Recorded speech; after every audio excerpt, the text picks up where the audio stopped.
July 8, 2015, Athens, Greece. A woman stands at an ATM. She's not trying to buy anything extravagant. She just wants 60 euros. The machine blinks. Then it tells her no. Not because her account is empty, because her country is. Across the city, every ATM is rationed, 60 euros a day, per person. Banks are shut. Capital controls are in place. The Greek government has run out of money to pay its own debts, and the consequences are landing on a woman who just wanted cash for groceries. This is what it actually looks like. Not a headline, not a stock ticker, a line outside a bank. And here's the uncomfortable part. Most people think a country running out of money looks like a company going bankrupt. It doesn't. Companies close. Countries don't get that option. They have to keep functioning, keep paying soldiers, keep the lights on, while the money underneath them quietly disappears.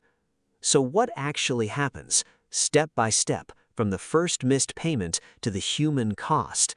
Because this isn't rare. It's happened over 600 times in the last 200 years, and it's happening again, right now, in places you've probably never thought about.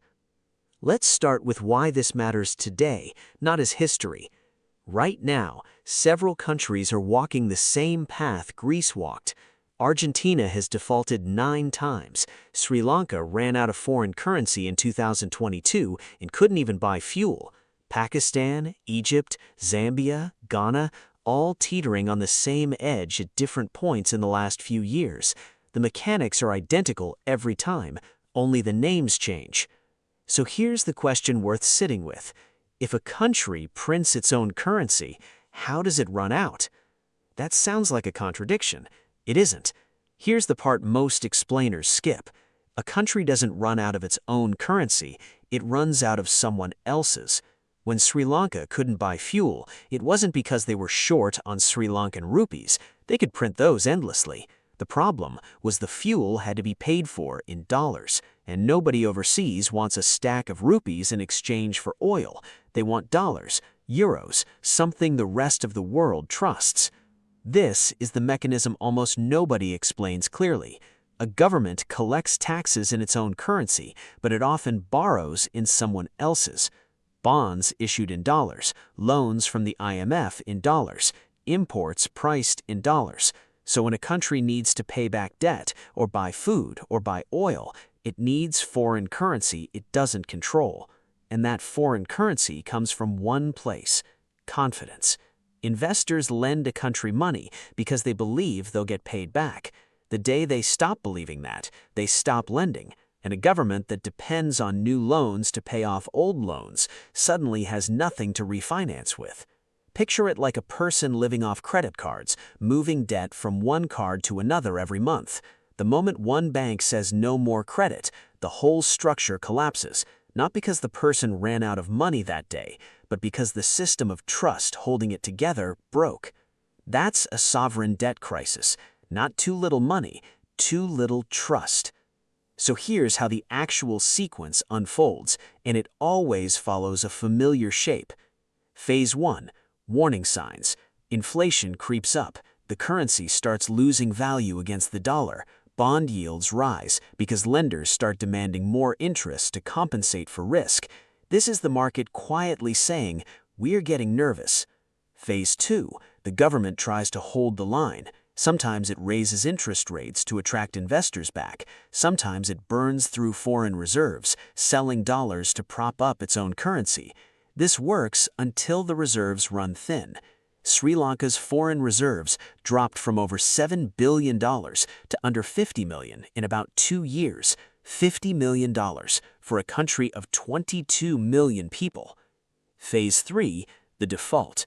The government can't make a bond payment, not won't, can't, either by missing an interest payment outright or quietly restructuring debt, which is a polite way of saying, "We're not paying you back the way we promised." And this is where most people assume the story ends. Default happens, headlines run for a week, life moves on. It doesn't end there. It's where the real damage starts. Because once a country defaults, 3 things happen almost simultaneously, and they feed each other. The currency collapses. Nobody wants to hold a currency from a government that just admitted it can't pay its bills, so the exchange rate craters. In Sri Lanka, the rupee lost roughly half its value in months. Imports become unaffordable. Fuel, medicine, fertilizer, wheat, anything bought in dollars now costs double or triple in local currency. This is the part that doesn't show up in GDP charts. It shows up as 18-hour blackouts, as farmers without fertilizer, as hospitals rationing medicine. And inflation spirals because the government, desperate to pay its own bills, often prints more local currency, which devalues it further, which makes imports even more expensive, which pushes inflation higher. It's a loop with no easy exit. This is the part worth sitting with for a second. The math isn't abstract. It's not numbers on a finance show. It's a parent in Colombo standing in a 6-hour line for cooking gas. It's teachers in Argentina whose salaries lose value between the day they're paid and the day they spend it. Now here's where hype and reality split apart.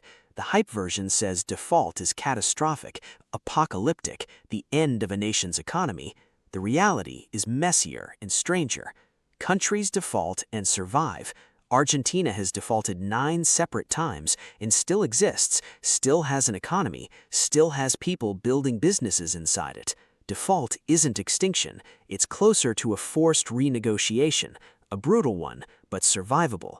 The other piece of hype, the one that's almost funny if it weren't so damaging, is the idea that the IMF swoops in and fixes everything. It doesn't.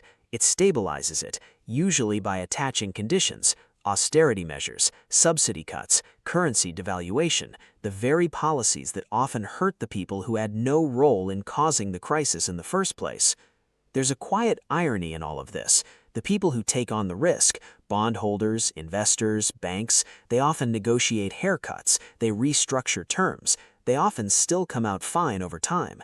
The people who bear the actual cost, the citizens, never got a vote on the borrowing in the first place. Now zoom out further, because this isn't just about Greece or Sri Lanka or Argentina. There's a bigger, quieter question sitting underneath all of this. What happens when this isn't a small or mid-sized country? What happens when it's a country whose currency the entire world depends on? Right now, the US has over $34 trillion in national debt. That number is almost impossible to feel emotionally, so here's a way to feel it. The US currently spends more on interest payments alone than it does on national defense. Not new debt, just the interest on debt already taken out. To be clear, the US isn't Sri Lanka. It borrows in its own currency, the one the rest of the world still treats as the safest asset on Earth. That's a structural advantage almost no other country has. But that advantage isn't permanent.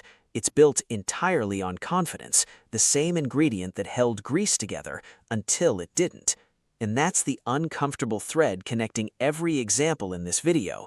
Every collapse looked stable right up until the moment it wasn't. Confidence doesn't decline in a straight line. It holds and holds and holds, then it doesn't. So here's the question worth leaving you with. If trust is the only thing keeping the largest economies on Earth solvent, what exactly happens on the day the world stops believing the bill will be paid?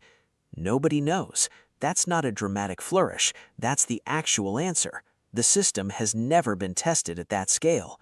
And maybe that's the most unsettling part of this entire story. Every country in this video thought their currency, their system, their economy was the exception, right up until the ATM said no.